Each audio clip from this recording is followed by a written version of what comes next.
Hey, good evening, and welcome to another edition of Four Guys, a Girl, and a Show. I'm your moderator, JQ. With me always is Mr. Mike Hopkins, How you doing? Miss Stacy Rader, What's up, guys? and we have Brian Isaacs, who's in bed sick. We hope he gets well soon. And Mr. Dave Harriman is out saving lives. He should pick up with us shortly, so I'll say hello for him for the time being. We have a pretty good show planned out for you guys today. We have with us a very special guest. We will introduce him in a second from Boom Comics' Fanboys versus Zombies, Mr. Jerry Gaylord. Hey, guys. He's right there with us right now. We're, we're also going to talk about a statement that Stacy's going to head up, independent comics versus creator-owned comics, and she'll go in depth on that one with some good commentary. And we're going to discuss the elephant in the room, Mr. JJ Abrams getting the Star Wars lightsaber of justice, if you want to call it that, as he has been passed the torch to do it, and we'll see how that rolls. But without further ado, let's talk to our special guest, Mr. Jerry Gaylord. How you doing, man? I'm doing very well. Thanks for having me. Hey, it's a pleasure to have you on, man. And I tell you right now, before we get started, I have been reading Fanboys versus Zombies since Jump, and I'll tell you right now, I've enjoyed the book. I've enjoyed the art. Everything about it has been pleasing for me. That's why I kept picking it up.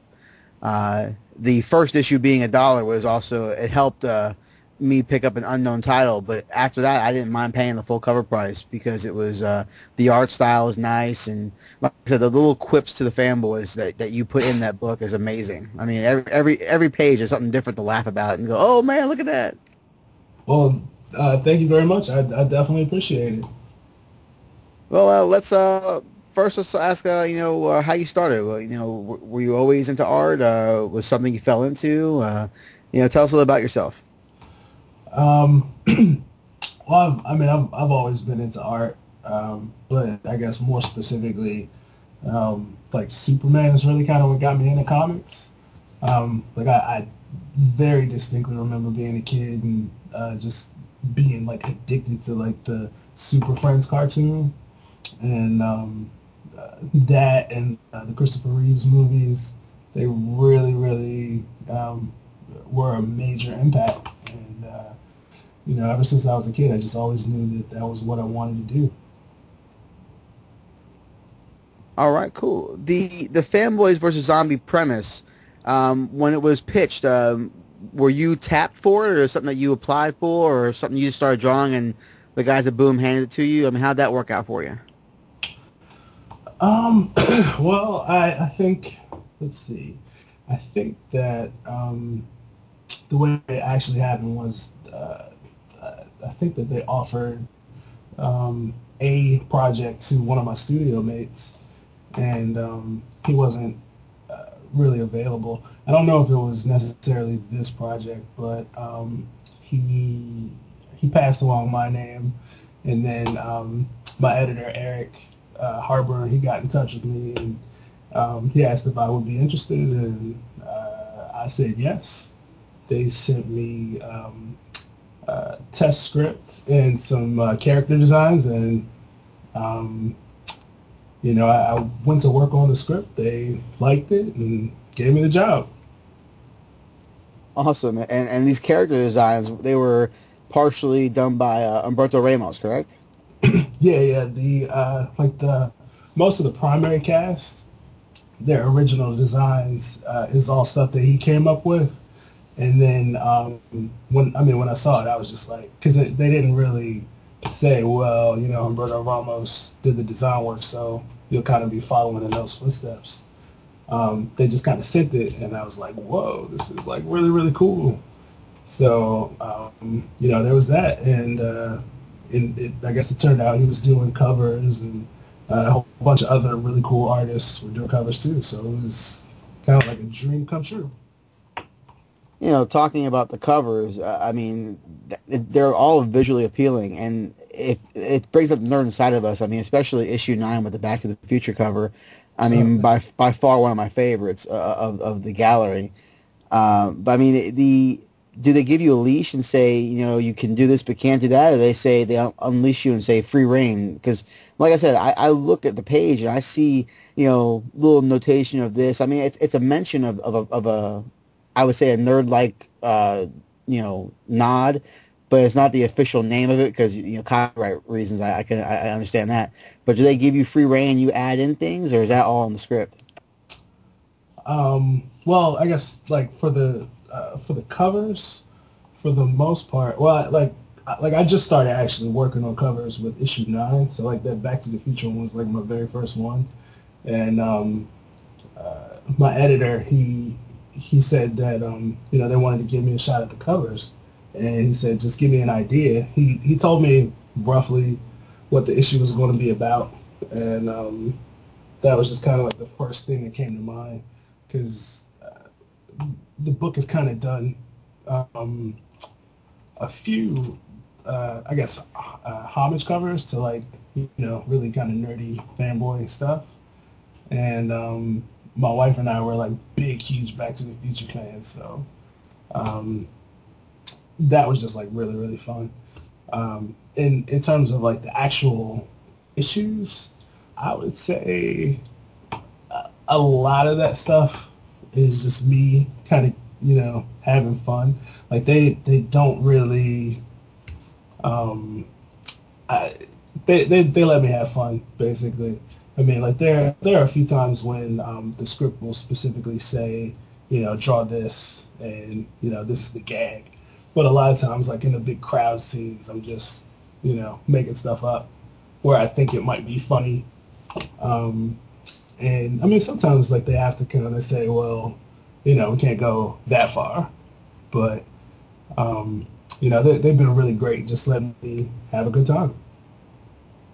Yeah, you speaking of the crowd scenes, I love when like the vehicles are plowing through zombies and you'll see like Aquaman's arm, Batman's cowl. I mean, like the little details I catch, I laugh. I'm like, that's awesome. Uh, and also you spoke about your wife, and if I'm not mistaken, she is the inker on the book, correct? Yes, yes. She's been doing inks since issue 1. Like she did, I think probably half the book, and then ever since then she's touched pretty much every page. And starting around, I think issue 3, Brian Turner, one of my other studio mates, he came in and started helping with some assists. And, he's also the regular fill-in artist, so whenever there's art that's not my art, it's him. Awesome, man. Do you happen to have a kind of moving forward? Do you have a vision of the future? I mean, do you, are you going to continue this project till it's going on, or are you going to move on somewhere else? I mean, do you have a dream project you want to work on in the future? Well, I mean, I love working on Fanboys, so as long as the book is out there and, they'll have me and, people are enjoying the book, I'd love to keep drawing it.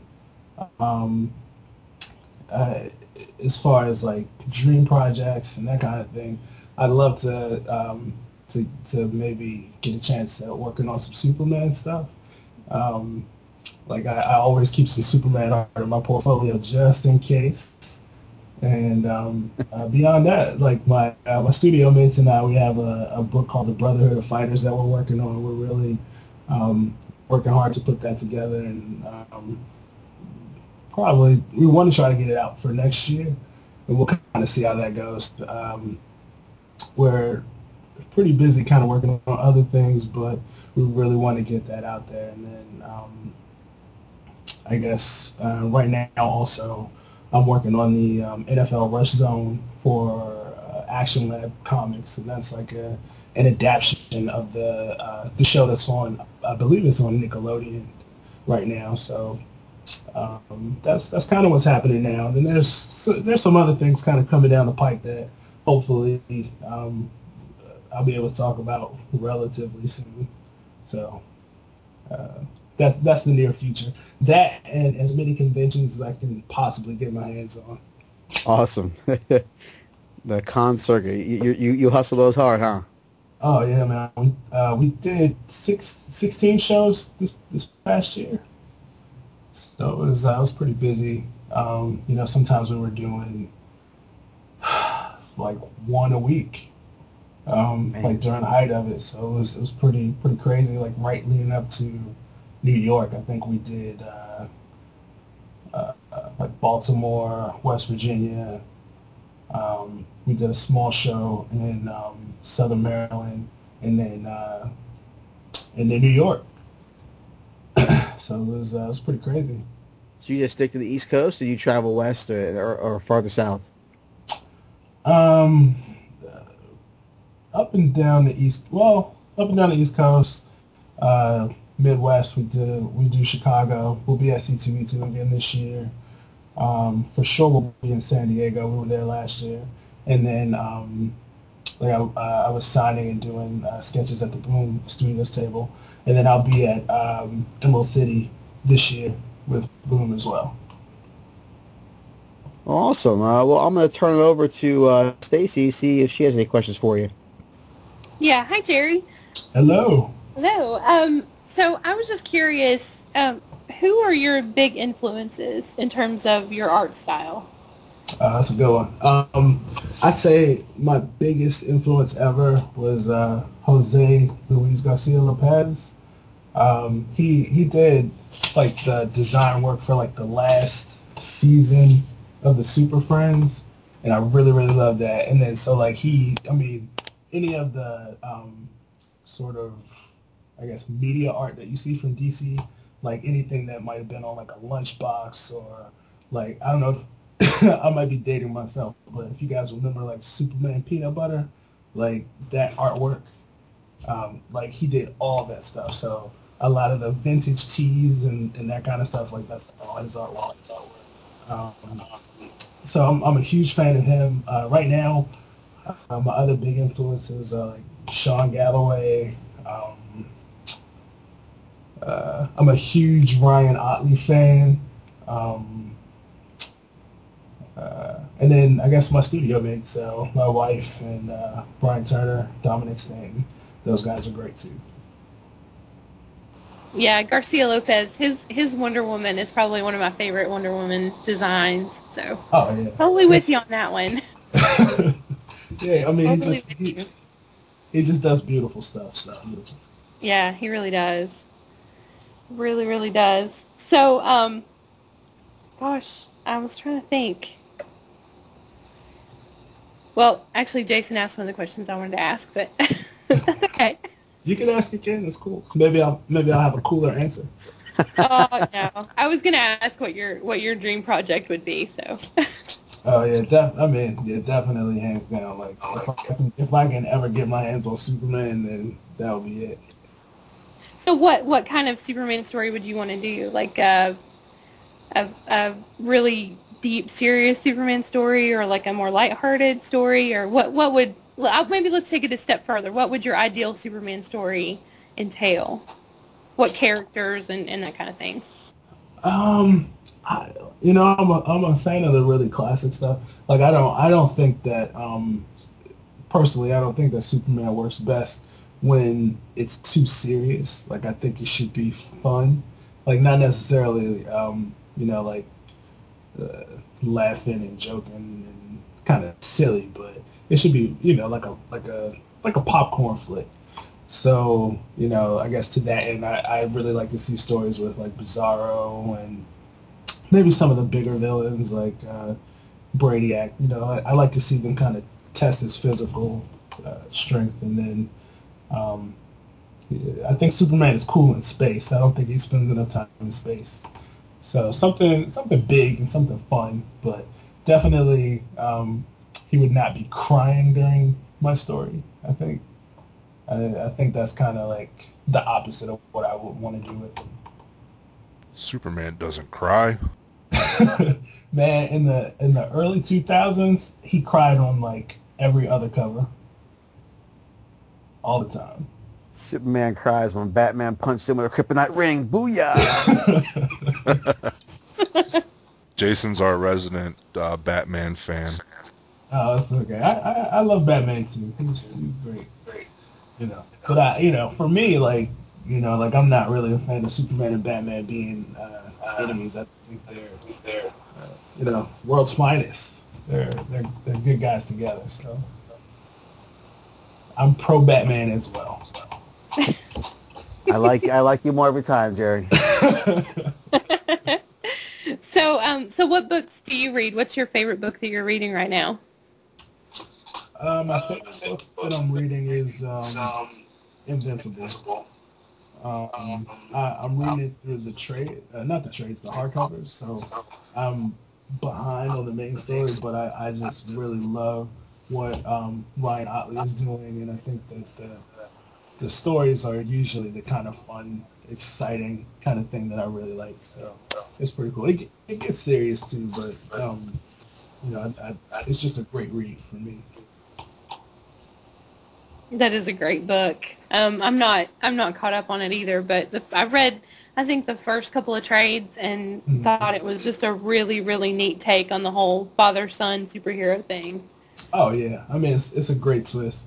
I think that Robert Kirkman, like, he has really great ideas, and his stories are just fantastic. So I'm a huge fan of Invincible, and then beyond that, like, I just kind of pick up things kind of as they strike me, I guess, in the comic shop. I'm open-minded, I guess. That's cool. That's kind of how I do it too. Like, I'm kind of a scattershot comic shopper. Kind of, oh, this looks cool. I pick this up, and then I'll read it and be like, that's really cool, and then forget to subscribe to it and have to buy a trade. But that's a whole other thing. But all right. So I guess I'll kick it over to Mike. Do you have any questions for Jerry? Yes, Jerry. How's it going, Mike? Good. I just wanted to ask you, was your zombie shark homage to Jaws? Wait, was my zombie shark what now? Paying homage to Jaws. Oh, well, you know what? This is you're talking about issue 10 that just came out. Yes. Oh, yeah. Sorry, guys. Spoiler alert. I didn't mean to give it away. Well, I mean, no, it's been out for a little while. I think people are aware of the shark. Yeah, I think so. But this is actually the issue that I didn't do most of the artwork. I did the first 2 pages, and then I did the last 2 pages, and then I did a couple panels in the middle. So this is a book that my studio mate Brian Turner really, really worked hard on. He did a great job with the zombie shark. And my other studio mate, actually, Dominic Stanton, he did the alternate cover. So, like, there's a cover with Rob and Berger, and they're kind of in their current look. Rob has the cape, and there's another cover with the shark on the front. And Dominic, he did the one with the shark. So Yeah, cover B was Dominic's, and cover A was yours. yeah. So, like, they really killed the shark. I think I would have been intimidated by the shark. I think they killed it though. Like, it's pretty neat. But yeah, I would definitely say that was Jaws inspired. But that's one of those things that was in the script. So the new writer for the book, Shane, he really he's really been doing some dynamite stuff, and it makes it just exciting to draw. It definitely looks like you put your heart and soul into it for sure. And I appreciate it. I'm glad glad we had you aboard, because it's definitely a series that I would recommend for people to go out and at least give it a try. It's a fun read. I mean, it's not it's not too serious, and it's not too corny, but at the same time, it's pretty decent. Yeah, no, I think that I really like it because it's fun. Like, when I was first approached, I didn't really know what to expect. The title is Fanboys versus Zombies. It could have been really weird, but it's fun. It's exciting. Yeah, I apologize. We were adding Dave into the conversation. Sometimes it rings through. And you can tell you had a lot of fun doing that book because I mean, just I said, every panel has something different to look at. So I said, you say you have fun doing it. I can tell you do. Well, definitely thanks. Like I try to I try to come up with like a theme of Easter eggs to kind of get in, and so I think sometimes it's been tough, like the scripts, like as they kind of get beyond the convention center, it's tougher to sneak that stuff in, but they're still in there, so we're I'm plugging away trying to keep it fun and keep it interesting. Well, all right, man. Well, I mean, Jerry, we appreciate you coming aboard. We're going to hit some other topics. You're more than welcome to add your 2 cents if you want to stay on with us. Sure. Sounds good. All right, boys and girls, go to your comic shop, pick up Fanboys versus Zombies. It is like Mike said, it is a fun read. Give it a shot. It'll pay homage to all of our nerdums and what we like about the culture. Give it a once over. Well, without further ado, let's move on to our next topic. We're going to have our own Miss Stacy take over on this one. We're going to talk about independent labels versus creator-owned labels. Stacy, take it away. All right, so we talk a lot on the show about independent comics, and obviously I'm sort of the indie sweetheart. I'm the one that's always like, oh, let's read creator-owned books. So, there's a difference between the two, or at least one is a sub-part of another. So a lot of people, when they think of independent comics, they think of anything that's not DC or Marvel. And that's a fair statement. But when you do that, you have things like licensed comics like G.I. Joe or Ninja Turtles or Masters of... Well, that's DC, never mind. But anyway, just, things that are something that is a licensed product. But then there's creator-owned, which is probably... A lot of times when I say indie comics, that's what I'm thinking of. Something that someone has come up with. Maybe it's part of a publisher like Image or IDW or Boom, or something that they've self-published. So anyway, just kind of wanted to have a discussion about creator comics and kind of the sort of the movement that's been out there that that sometimes it seems like there's a battle, I guess, for lack of a better term, that, some people would say you could only buy things from DC and Marvel, or you can only read superhero comics, or you can only read creator-owned, which, in my experience, is not true, because I read a little bit of everything. But, so, anyway, what do you guys think about the whole creator-owned books? I mean, do you guys read creator-owned books, and if you do, what would you recommend? Well, jumping on like I said, everyone knows I'm the DC guy, and I do open my horizons to the other labels, and I don't know if it's a creator-owned book that I'm reading right now, but I'm enjoying from IDW the Legends of the Wicked Oz. It's based off the Wizards of Oz franchise. I think I've talked about it many times, and it's set in the Wild West. And I don't know if that's creator-owned. It's probably not, because it's a brand name of Oz, but just the spin of it alone is what I enjoy. But like I said, as far as I don't think I really pick up any independent labels that are just that obscure. Obscure is probably the wrong word to say, but it's the only way I can explain it right now in my personal collection of reading. But working in a comic shop, I get to flip through a lot of pages and get to read things that I wouldn't normally read, and that's when I'll throw it into my box or give a nod to it. Going back to Jerry and Fanboys for Zombies, when that first came out, I read it at the shop when I was working, and people walked out. I'm like, hey guys, go ahead and pick up that book off the rack. You'll enjoy it. And people thanked me for it because I did enjoy it.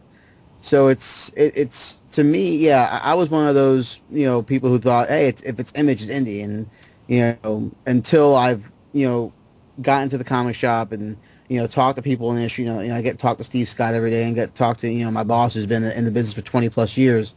That's when I started getting my horizons open and learning that what I thought was independent was not really independent.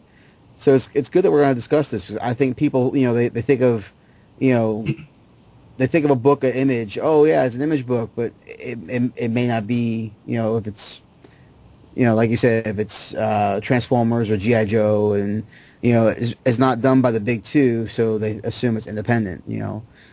One would Bone be considered a creator-owned series, or was Bone? Yeah, that's Absolutely. definitely.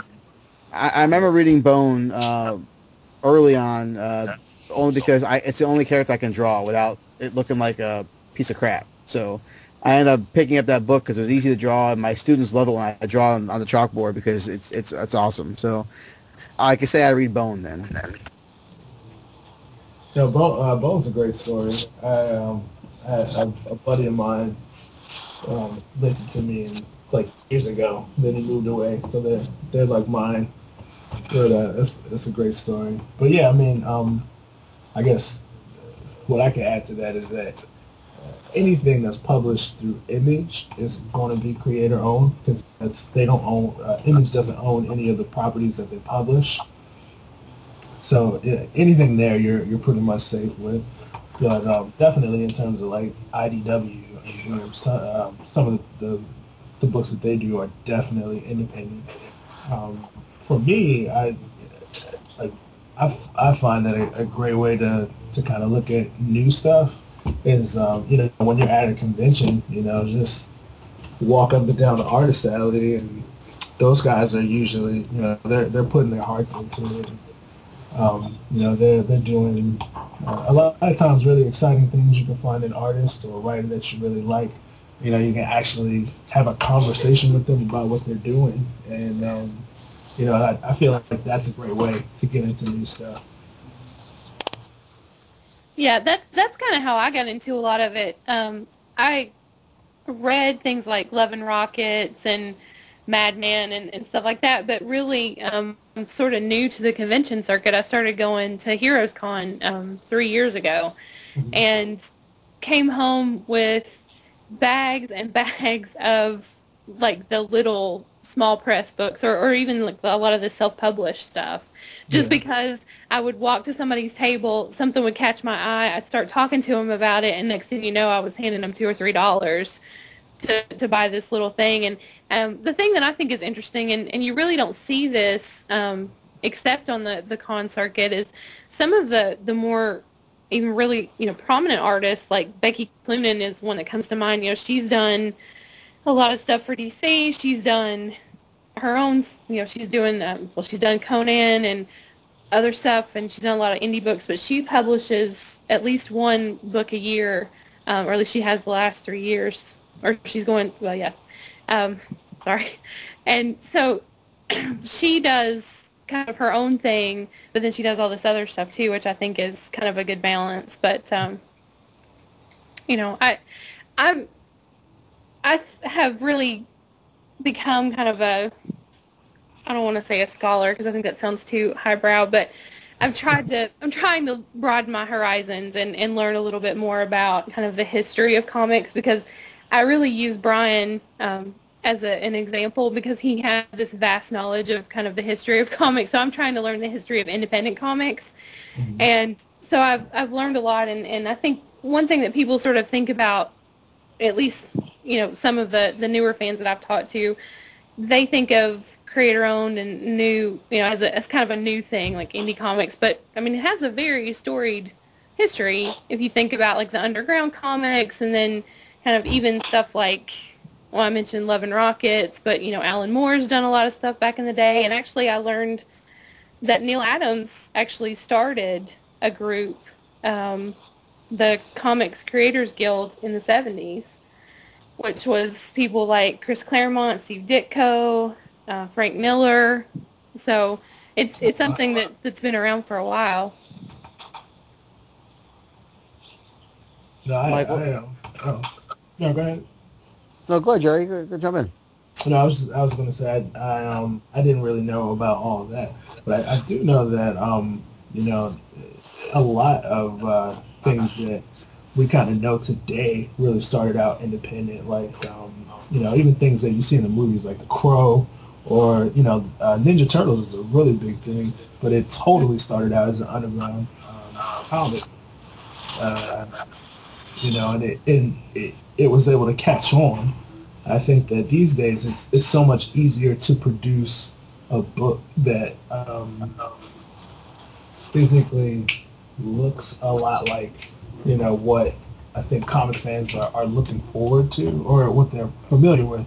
So it's easier to gain, I guess, publicity and, kind of take it seriously. So what are your feelings on that? If, like, for example, Ninja Turtles is a prime example of something that started underground, very, very, not known in the mainstream, but then became mainstream. Was that? I mean, would you consider that selling out, or is that, the end result where you want to be? To me, I mean, I would imagine that that's really what you want to be.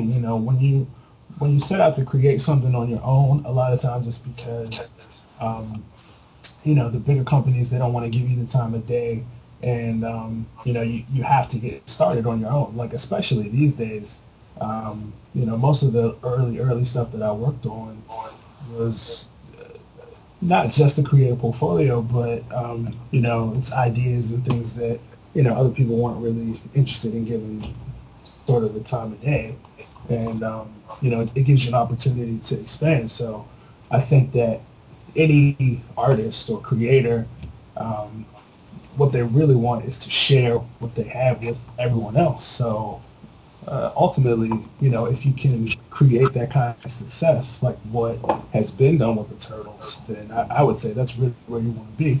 I mean, the guys that originally created the Turtles are still, I mean, they at this point, they've sold it off. Like, I don't think that they own it anymore. I believe that Nickelodeon owns it, but they're still working on it. Eastman has a very, very, very, very, very, very small part of it, because when he was at New Orleans Comic Con, I mean, he was still promoting the heck out of it and talking about it and whatnot. So he has a very small stake, not as big as he used to, but a very small stake. Right. But I mean, again, like, if it was me, I would think that at the end of the day, the Turtles are his babies, and I mean, I don't know where you'd have to be on Earth to go someplace where people don't know what Ninja Turtles are. What are Ninja Turtles? Oh, stop.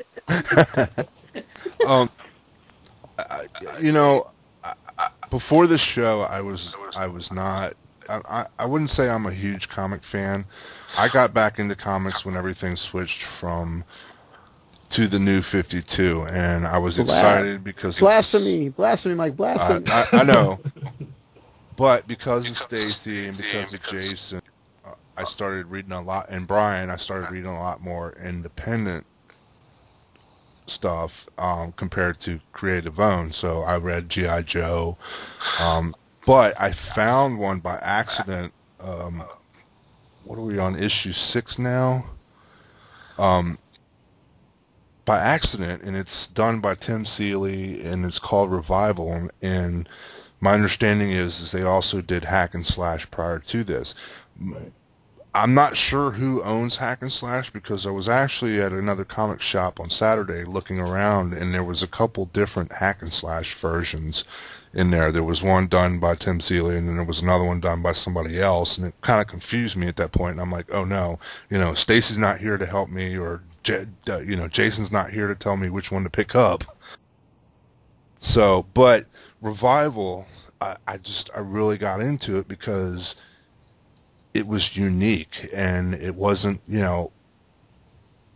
Spider-Man beats up the bad guy, or Batman, his parents get shot. It was just something completely different, and I'm excited about it, and it's like, I look forward to the book coming out every month, and to me that it's creator owned, so it's something that if it wasn't for these guys, I probably would have never picked it up.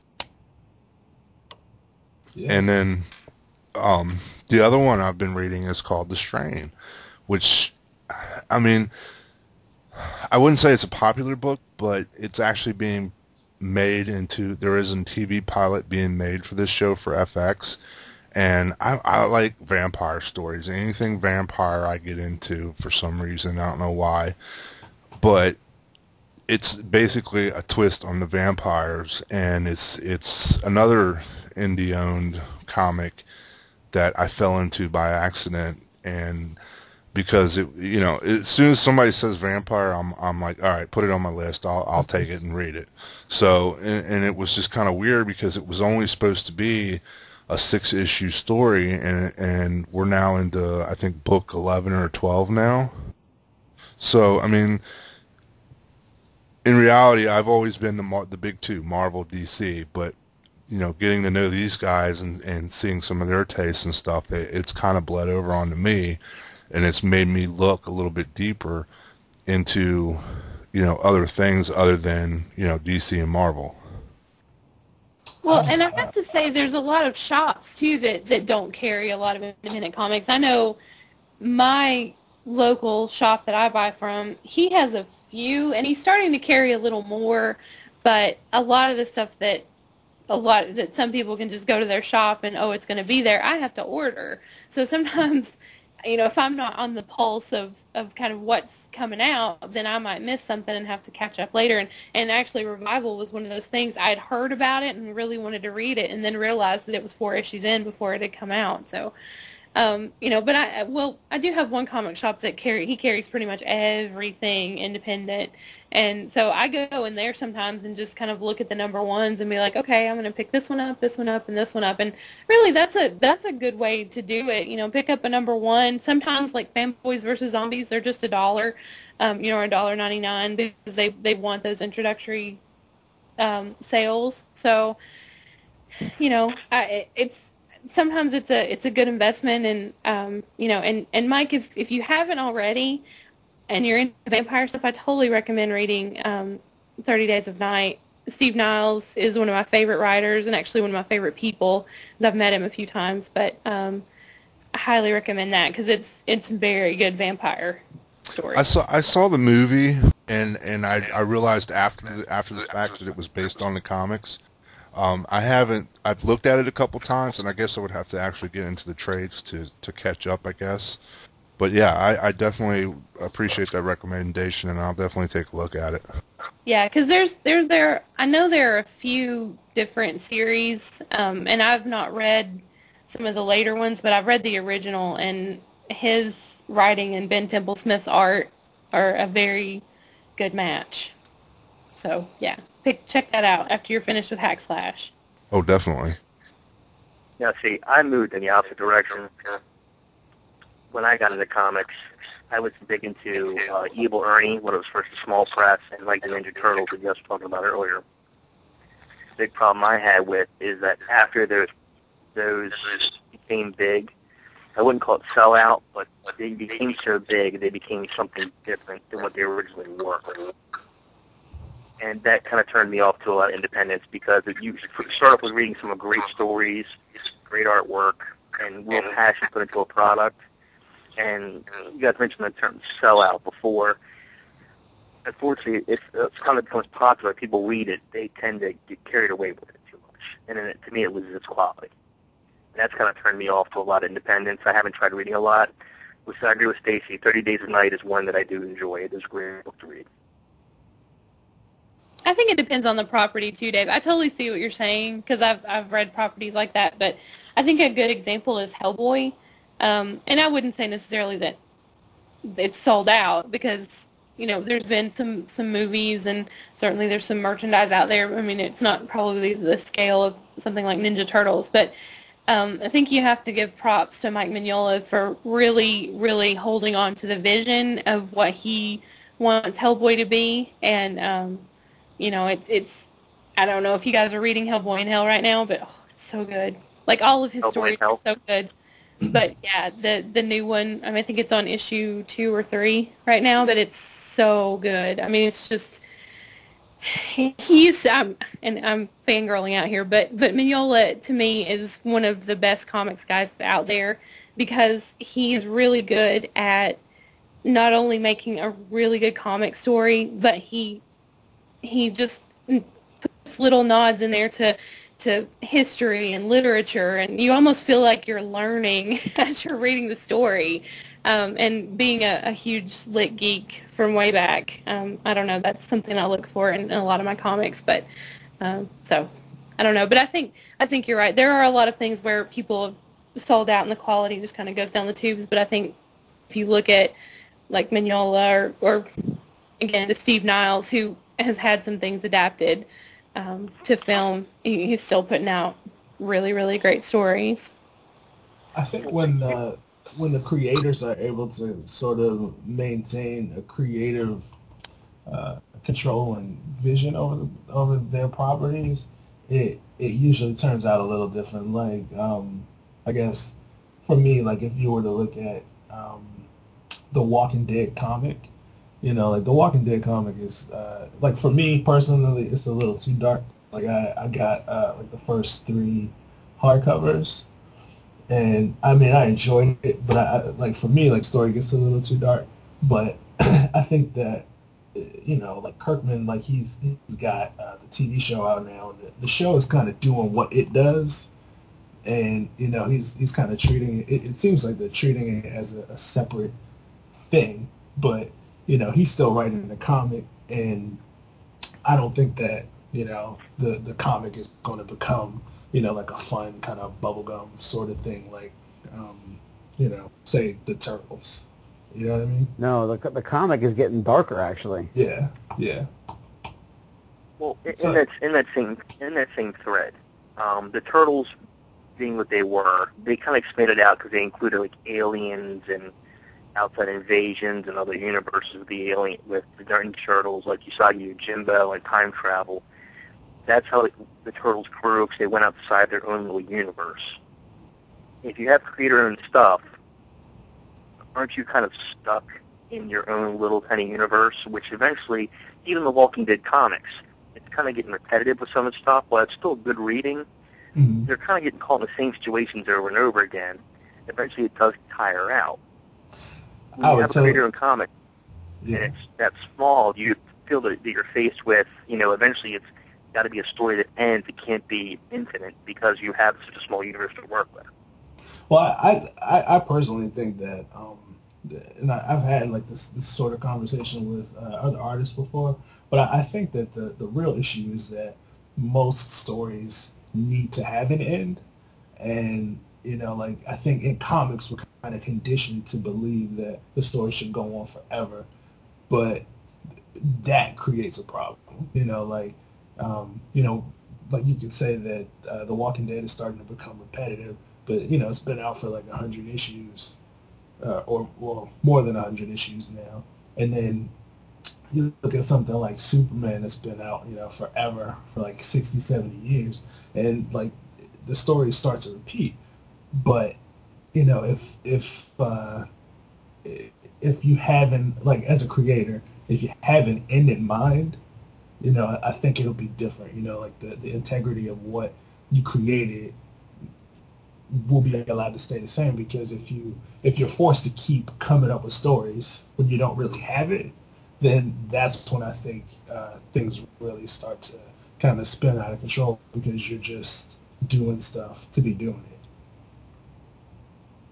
Which is probably a good and bad thing all at the same time, because you figure a good writer knows when to get out of the story. And if you could find yourself repeating over and over, I mean, I hate to do it again because I know we're talking creator owned, but let's go to an example of Batman right now with the Joker. Yes, we've seen the Joker over and over and over again, but this is a completely new twist and a completely different quote-unquote Joker, but it's something fresh to, say somebody like me who knows about him but hasn't read a lot of stories about it, and I love it. I mean, it's been one of my favorite reads so far. And, same thing with, G.I. Joe. G.I. Joe is... G.I. Joe's been around since the 80s for me as a kid, a real American hero. And, you can only have so many ninja stories and so many, Snake Eyes versus Storm Shadow. And, now they got Fred Van Lint jumping on, and he's going to bring in, new characters, new ideas, and he's just putting a new twist on it. So, maybe Kirkman needs to step away from The Walking Dead and let somebody else write it, and so they can put their own twist on it. Well, I think it depends on the world, too. I mean, if you look at, like, The Walking Dead, it's not like they can just immediately run upon a world of dinosaurs or go to space or something like that. I mean, if you think about, like, that's a very small universe that they can work in because of the nature of the story. I mean, they've limited themselves to, we're on our own. There's not really society, so it's, it's the same. It's going to be the same challenges cropping up over and over, and I appreciate that. But at the same time, I think Kirkman does a pretty good job of, being 100 and some issues in and still telling maybe a variation on the same theme. But I think he still infuses some interest in there, and he kills a character every once in a while and makes you feel like you've just been shot. And, and I'm not saying that he should do that every issue because he wouldn't have anybody left, but, there's ways to freshen it up. But I look at a story like, I think a good example is, like Sandman. That lasted for a really long time, and I think people would be really happy if it came back. And Neil Gaiman told variations on a theme, but he had a much larger universe to work in. Or something like Saga that's out now. That's a pretty big fantasy story, and there's a lot of places they can go with it.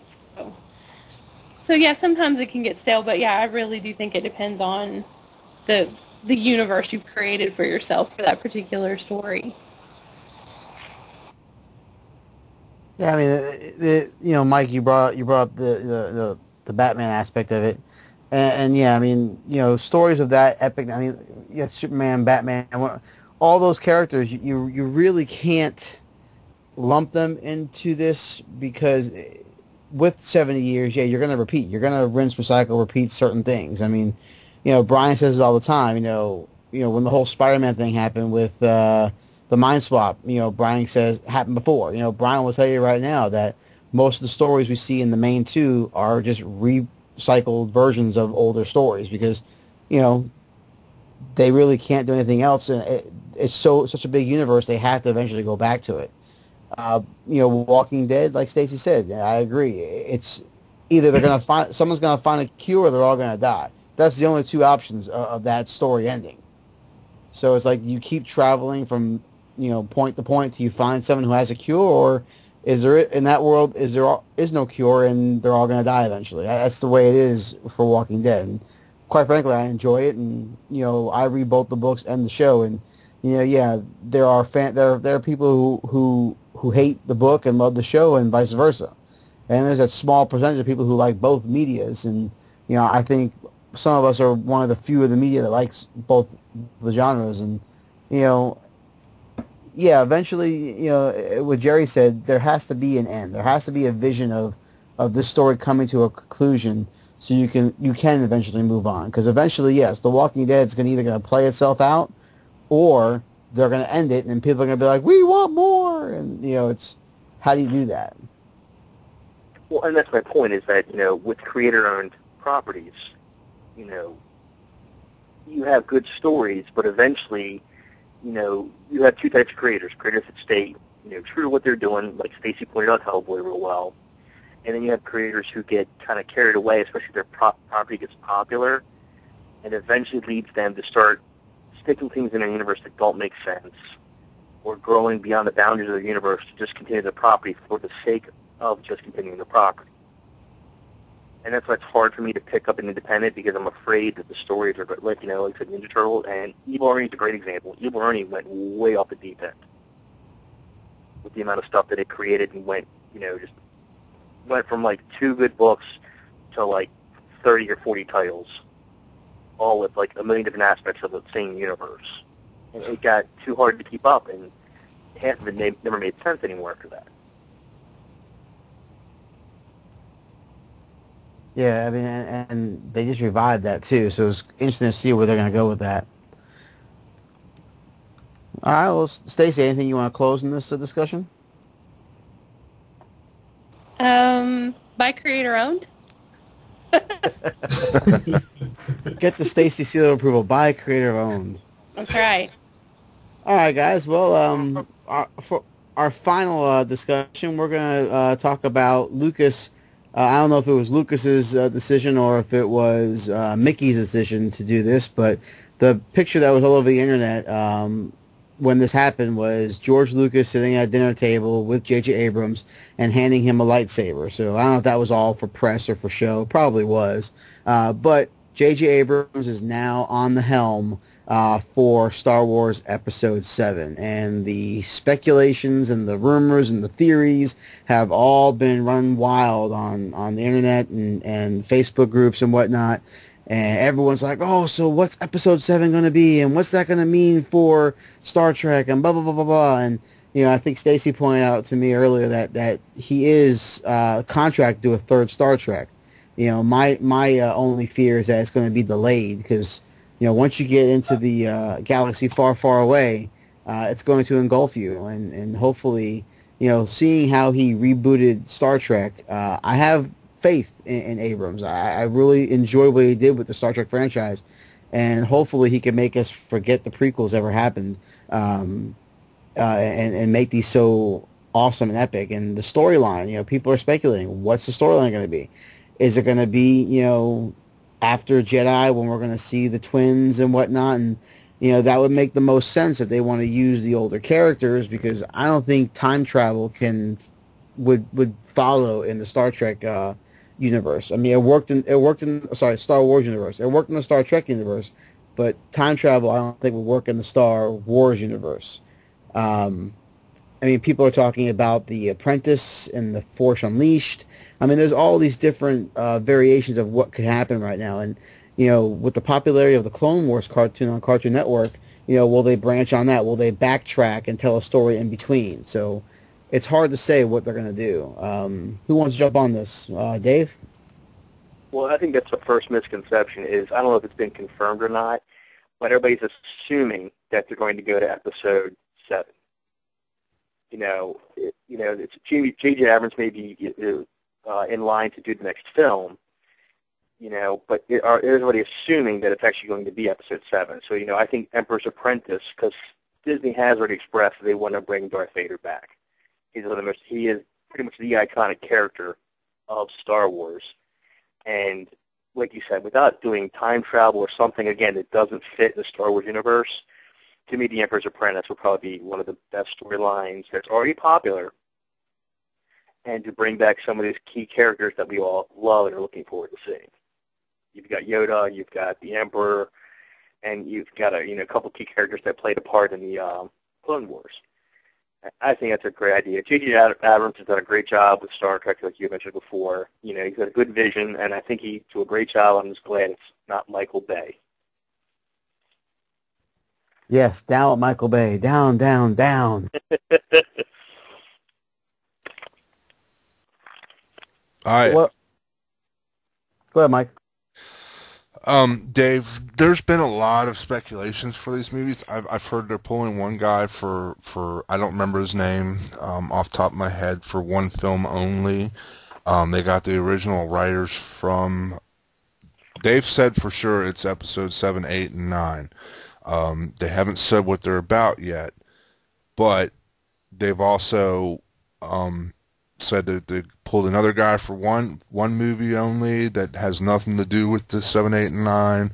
I mean, there's just so many rumors running rampant right now that you know, we don't know what we're getting.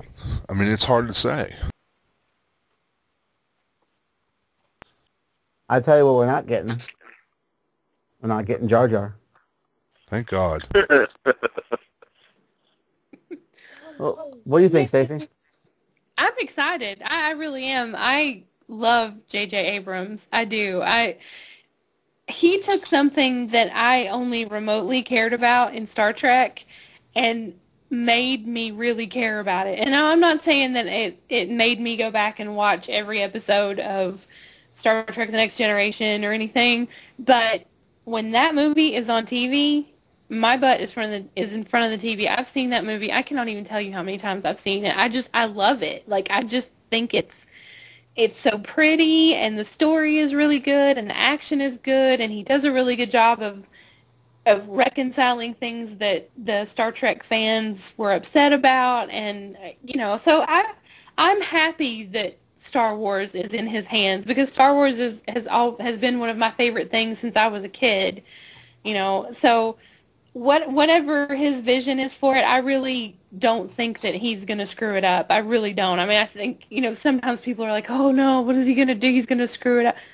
It's JJ Abrams. I mean, there's not really been too many things that he's had his hands in that haven't been at least remotely good. So I'm excited. I'm sorry, I don't want to jump over you, Stacey, but the biggest thing, and I think it's been the fans that have made the Star Wars versus Star Trek universe. And you know what? There's nothing to say that they're the same movies or that, one's better than the other, in my opinion. I think they're both equal. But, I don't see any problem with him directing it either. Well, I think the thing about Star Wars versus Star Trek, and this has been going on for years, it's two very successful space-based franchises, and that's where their similarities end to me. They're two totally different stories. Star Wars is very much epic space opera, and Star Trek is based at least a little bit in reality. So, I mean, I think they're two totally different stories. That to me will be the interesting thing, to see how he handles something that's a little more epic fantasy based than Star Trek. And Stacey, it's funny you say that, because that's how I always perceived it, is that, if the future continued going where we went, where no man has gone before, and I could see the realism of Star Trek. But, the whole thing about Star Wars, that's always been a fantasy, where, lightsabers and force powers and all that stuff, but you still get engulfed with the epicness of what Lucas told. And I think we were robbed of that with the prequels. I mean, we knew the fall from grace, and I got what he was trying to do with it, but it wasn't portrayed, I think, how he thought it was going to be portrayed. But, when people say, oh, yeah, I watch 1 through 6, I'm like, no, don't watch it 1 through 6. You have to watch it 4, 5, 6, 1, 2, 3, because once you get to episode 5, that whole Luke, I am your father, it loses all of its epicness at that point. So hopefully, with JJ Abrams telling the story, whether it's the Darth Vader's apprentice or if it's the twins, everyone's, either side, I'll be happy with, because I think they're both great stories.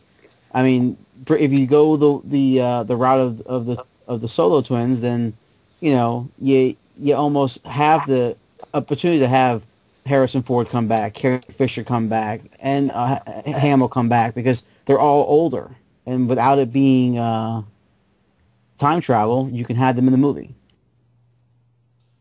Yeah, I think it actually, like the whole thing kind of ties right back to the independent comic sort of conversation we were having earlier. Like, I think that the original or the new trilogy is really a creator kind of going too far.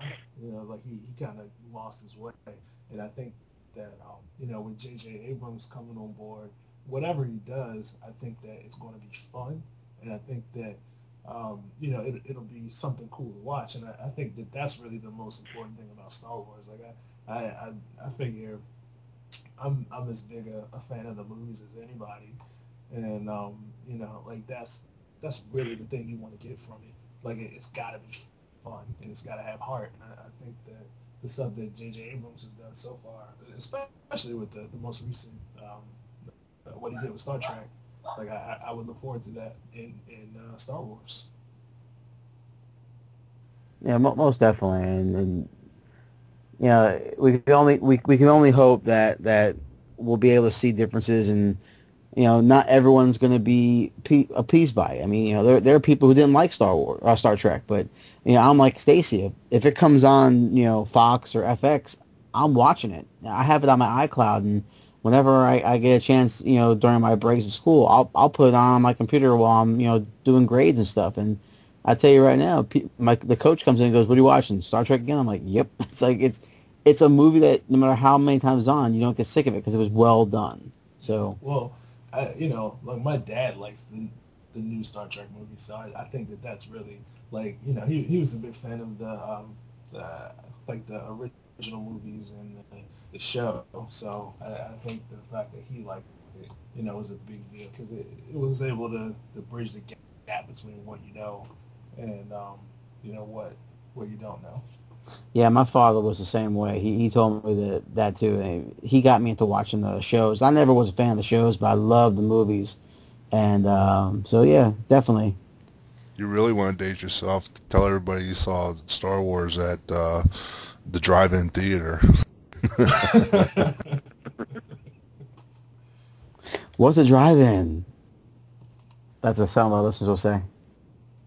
Well, luckily they're still around in my area, so people know what they are. They don't go to them as often. It's too hot. It's now the biggest one in the U.S. over here with us on the East Coast. Exactly.